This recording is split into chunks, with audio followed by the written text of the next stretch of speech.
Bismillahirrahmanirrahim. Assalamualaikum warahmatullahi wabarakatuh. Halo sahabat Syiar, kembali lagi di sini bersama saya Ratna Dewi Kumalasari, mahasiswa Stiksi semester 4. Innal hamdalillah nahmaduhu wa nasta'inuhu wa nastaghfiruh wa na'udzu billahi min syururi anfusina wa min sayyiati a'malina. May yahdihillahu fala mudhillalah wa may yudlilhu fala hadiyalah. Qala Allahu ta'ala fil Qur'anil Karim, a'udzu billahi minasyaitonir rajim. Bismillahirrahmanirrahim. Ya ayyuhalladzina amanu kutiba alaikumusiyam kama kutiba alal ladzina min qablikum la'allakum tattaqun. Dalam kesempatan yang berbahagia ini, izinkanlah saya menyampaikan sedikit pengetahuan kepada kalian semua. Pada hari-hari ini kita telah memasuki bulan Ramadan pada masa-masa terakhir. Di mana pada masa-masa terakhir ini marilah kita meningkatkan keimanan dan ketakwaan kita sehingga dengan selesainya bulan Ramadan nantinya kita keluar dari bulan Ramadan ini menjadi hamba yang taat kepada Allah Subhanahu wa taala. Setelah berakhirnya bulan Ramadan, kita akan memasuki bulan yang baru yaitu bulan Syawal. Di mana pada bulan Syawal ini merupakan bulan yang penuh dengan kesucian. Terkadang kita dalam memasuki bulan Syawal ini kita telah melupakan apa aja yang harus kita lakukan pada bulan Syawal. Atau bisa disebut juga dengan kita melalaikan segala amalan-amalan yang kita kerjakan pada bulan suci Ramadan. Oleh karena itu, dalam kesempatan yang berbahagia ini saya akan menyampaikan sedikit tips-tips atau cara agar kita tetap bisa melaksanakan amalan-amalan terpuji sebagaimana amalan-amalan yang telah kita lakukan dalam bulan suci Ramadan. Cara yang pertama yaitu dengan tetap memperbanyak amalan-amalan kebaikan di bulan-bulan selain bulan Ramadan.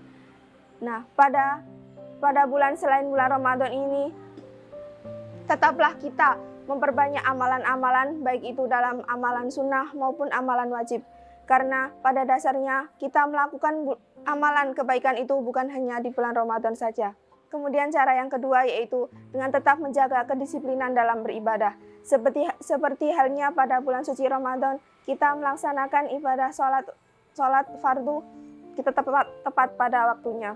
Yaitu seperti menjalankan ibadah sholat subuh berjamaah, kemudian dilanjutkan dengan sholat duhur, asar, maghrib maupun isya secara berjamaah dan tepat pada waktunya. Nah, dari kedisiplinan ini bisa kita terapkan dalam menjalankan ibadah juga selain bulan suci Ramadan. Kemudian cara yang ketiga yaitu dengan membuat jadwal harian untuk beribadah kepada Allah Subhanahu wa taala. Seperti halnya pada bulan suci Ramadan, kita pagi-pagi dituntut untuk bangun, sahur. Kemudian setelah sahur kita harus menunaikan sholat subuh secara berjamaah. Kemudian setelah itu kita lakukan dengan membaca Al-Quran atau bertadarus. Nah, ini bisa kita lakukan dalam kehidupan sehari-hari kita. Misalnya dalam sehari kita membuat jadwal apa aja yang harus kita lakukan dari bangun tidur sampai kita tidur lagi. Nah, ini adalah merupakan cara agar kita dapat konsisten dalam menjalankan ibadah pada bulan selain Ramadan. Kemudian cara yang keempat yaitu dengan cara selalu berkomitmen dalam menjalankan kebaikan atau ibadah-ibadah yang lainnya. Nah, berkomitmen dalam beribadah ini merupakan salah satu cara yang sulit sekali dilakukan oleh seorang muslim. Karena dalam berkomitmen ini kita harus memiliki daya, semangat, dan juga kekonsistenan kita dalam beribadah. Selain kita dalam menjalankan ibadah-ibadah, pastilah kita akan mendapatkan gangguan-gangguan dari luar. Seperti halnya nanti kita, yaitu pada ketika adzan duhur tiba, tetapi kita masih asik dengan menjalankan aktivitas-aktivitas kita. Nah, itu merupakan salah satu dampak yang akan menghancurkan atau menghambat ke komitmen kita dalam menjalankan ibadah. Kemudian yang terakhir, Kemudian yang terakhir yaitu dengan menjaga atau mencari teman yang seiman. Maksudnya adalah mencari pergaulan yang dimana di pergaulan itu kita sama-sama kita bisa melaksanakan kebaikan-kebaikan. Karena teman maupun lingkungan juga akan mempengaruhi daya semangat kita dalam menjalankan ibadah-ibadah di bulan yang lainnya. Misalnya kita berteman dengan seseorang yang dimana orang tersebut selalu mengajak kita kepada kebaikan, baik itu dengan cara ketika kita sedang pergi berrekreasi atau kemana, tetapi teman tersebut mengajak kita ketika adzan tiba, mengajak kita untuk menunaikan ibadah sholat, maka itu termasuk lingkungan yang sangat akan membawa kita kepada komitmen dalam menjalankan ibadah. Nah, salah satu faktor terpenting yang akan mendorong kita untuk melaksanakan ibadah adalah faktor teman atau lingkungan.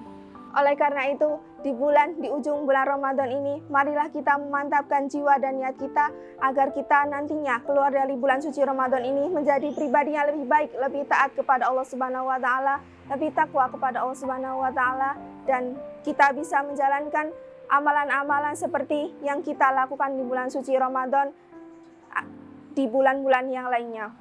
Karena sejatinya kita melakukan kebaikan itu bukan hanya di bulan Ramadan saja, tetapi kita menjalankan ibadah-ibadah itu seumur hidup kita agar kita kelak menjadi hamba yang taat kepada Allah Subhanahu wa taala. Mungkin itu saja yang bisa saya sampaikan pada kesempatan kali ini. Kurang lebihnya saya mohon maaf yang sebesar-besarnya. Nun wal qalami wa ma yasurun. Wassalamualaikum warahmatullahi wabarakatuh.